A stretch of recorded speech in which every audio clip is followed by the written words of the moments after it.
Oke, halo semuanya. Perkenalkan saya Jo dari Suzuki Soekarno-Hatta 289 Pusat Bandung. Kali ini saya bakal memperkenalkan mobil yang lagi viral sekarang ini, yaitu mobil low SUV yang sudah banyak orang pakai. Apakah itu? Ini dia, Suzuki XL7. Nah, untuk yang lagi di display sekarang ini adalah tipe Alpha, tipe tertinggi. Saya jelaskan sedikit ya guys ya, di bagian depan ini Suzuki XL7 terlihat lebih sporty dan besar SUV-nya ya guys ya, dilihat dari grillnya, grill depan juga untuk cover fog lamp di sini ya, yang menyatu sampai over fender nanti di samping, dan juga dia sudah dilengkapi yang namanya LED projector, jadi sudah canggih. Nah, terus jangan lupa untuk ini yang paling penting nih untuk mobil SUV. Nah, di bagian bawah sini untuk cross angle, sudut mobil SUV ini kelas XL7 dia yang paling tinggi.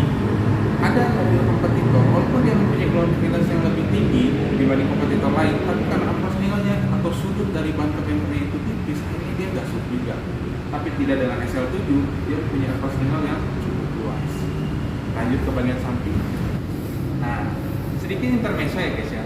Kalau untuk XL7 ini, dia di tahun 2020 pertama kali dia launching, dia langsung mendapatkan gelar mobil nomor 1. Kok bisa sih seperti itu? Saya lanjut ya. Oke, di sini di samping XL7 kita bisa melihat di sini ada over fender yang melingkapi bagian ban. Terlihat ketebalannya guys ya, berbeda dari para kompetitor. Di sini kita mempunyai over fender yang sangat tebal, layaknya mobil SUV. Di sini juga kita punya ban untuk tipe 195/60 ring 16. Nah, terus di samping kiri juga ini kita bisa lihat di sini ada foldable electric mirror. Untuk XL7 dia sudah disematkan.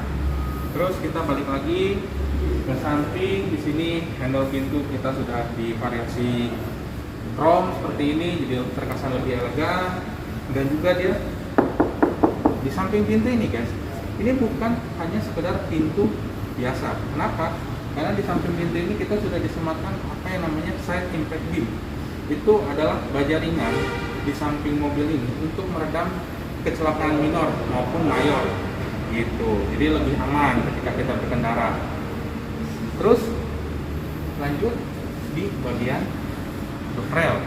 Di sini roof rail kita sudah aluminium keras, jadi kalau misalnya ditaruh roof box itu sudah sangat bisa.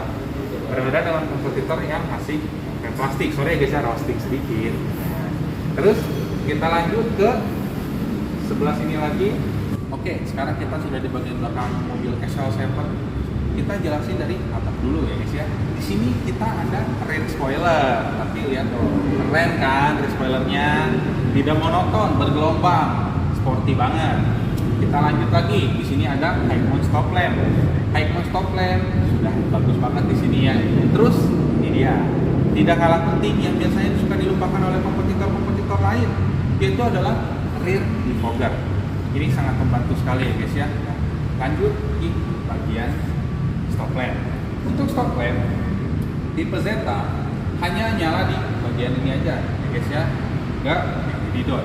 Nah, kalau untuk tipe Beta dan Alpha, dia nyalanya tuh keseluruhan ya, seluruhnya nyala di sini, dan juga dilengkapi LED dot plus LED bar yang tadi saya sebut. Jadi sudah mewah sekali terlihat dari bagian belakang. Juga lanjut lagi, di sini kita punya dua kamera. Pertama untuk kamera parkir, dan kedua untuk smart mirror. Nanti kita jelaskan di bagian interior. Lanjut, di sini kita juga punya aksen chrome ya, melingkar di bagian handle bagasi sini. Kesan elegannya mantap banget. Juga di sini kita, nah ini nih, untuk tipe tertinggi ada emblem Alphanya di sini. Terus kita juga di bagian bawah samping sini sudah ada mata kucing, juga sensor parkir sewarna bodi. Lanjut ke bagian paling bawah, kita di sini punya bumper guard ya, di bagian sini itu terlihat kesannya seperti mobil-mobil SUV lainnya. Jadi untuk bagian belakang XL7 ini sudah sangat SUV sekali, juga elegan, pas banget pokoknya. Lanjut ke bagian interior. Oke guys, sekarang kita sudah di interior. Sekarang kita bisa lihat ya, untuk bagian interiornya itu lebih terkesan lebih mewah dan juga sporty. Nuansa hitam-hitam untuk mobil-mobil sekarang, dan juga untuk di bagian dashboard di sini kita bisa lihat ada dashboard yang panel ini sudah karbon ya, sudah karbon. Jadi terlihat lebih kesan sportinya dan kekinian tentunya. Terus di bagian head unit, oke, ini yang paling penting ya guys ya untuk di bagian mobil. Head unit ini kita sudah pakai ZDC, walaupun ini aftermarket tapi ini sudah ukuran 8 inci dan juga sudah mirroring. Dengan bantuan XC Connection kita sudah bisa masukkan atau mirroring di bagian HP Android dan juga iPhone. Nah, terus kita di sini punya yang namanya digital AC digital auto climate. AC digital yang ada di SL7 ini lebih lengkap dibanding dengan kompetitor. Kenapa sih saya bilang lebih lengkap? Karena dia sudah mempunyai namanya heater atau penghangat.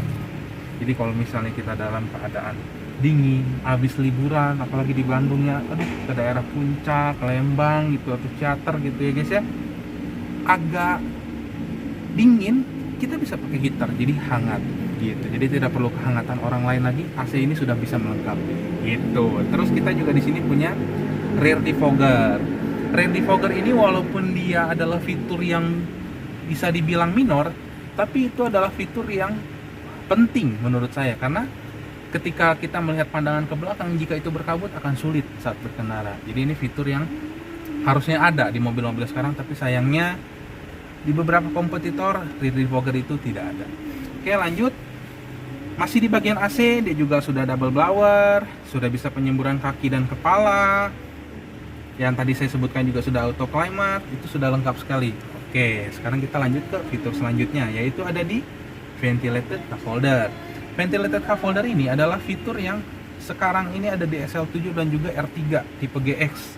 Fungsinya adalah untuk menjaga suhu minuman atau membuat minuman lebih dingin ketika kita berkendara. Jadi ketika kita lagi pengen yang seger-seger, nggak perlu jajan di luar, tinggal taruh minuman sini, kita bawa dari rumah, bawa boxnya, taruh sini, langsung dingin, langsung seger. Jadi nggak perlu repot-repot. Suzuki sudah menyediakan ventilated cup holder 2 gitu, tidak 1 ya guys ya, bukan kompartemen tambahan. Jadi langsung ada fiturnya di sini dan juga ini bisa diatur untuk suhunya. Nah, seperti itu. Juga balik ke setir. Nah, di sini dia sudah di-set, dilengkapi dengan switch audio control, juga Bluetooth teleponi, sudah bagus ya guys ya, sudah kekinian sekali untuk bagian setir. Dan yang paling mencolok adalah ini dia, Smart Mirror. Di sini karena mobil ini display showroom ya guys ya, jadi kita masih belum bisa nyalakan. Jadi kita manual aja. Di sini ada Smart Mirror. Ini adalah fitur canggih yang ada di SL7 Alphard. Di Indonesia hanya ada 2 unit yang pakai Smart Mirror ini, yaitu di Toyota Alphard ya, which is harganya 1M ya guys ya, 1M ke atas. Tapi di harga 200 jutaan di SL7 Alphard, sorry agak ribet, dia sudah disematkan fitur Smart Mirror ini. Jadi fitur ini sangat membantu kita untuk menjaga jarak pandangan ketika kita melihat ke belakang kalau dipenuhi oleh penumpang atau barang. Nah, dengan adanya Smart Mirror ini membantu kita untuk melihat ke arah belakang. Juga dia bisa merekam di bagian depan mobil juga belakang mobil. Sangat membantu saat berkendara untuk menghindari hal-hal yang tidak diinginkan gitu. Untuk merekam segala kejadian, mempermudah klaim asuransi juga. Nah, seperti itu. Dan juga kita mempunyai MID paling lengkap untuk DSL7 ini. Full color ya guys ya, full color. MID paling lengkap dan full color. Seperti itu. Juga kita di sini ada, nah ini kompartemen tambahan untuk naruh uang receh atau mungkin aqua gelas. Di sini sebut merek kalau bisa ya guys ya. Nah, sini juga ada armrest ya, membuat pengemudi jadi lebih nyaman. 2 armrest di sini. Nah, ini juga untuk joknya kita udah semi kulit ya untuk tipe Alfa ini, jadi sudah bagus sekali. Juga untuk di depan sini ada tweeter. Di sini juga ada auto leveling headlamp di sini ya. Tuh, kita bisa atur. Nah, jadi untuk di bagian interior kita di pengemudi, fitur-fiturnya yang tadi saya jelaskan cukup banyak ya guys, untuk di harga 200 jutaan ini. Inilah yang membuat SL7 menjadi pilihan terbaik di Indonesia mulai dari tahun 2020 ya guys ya. Kita juara 1 untuk di low SUV. Seperti itu untuk di bagian depannya. Lanjut kita ke bagian penumpang bagian tengah.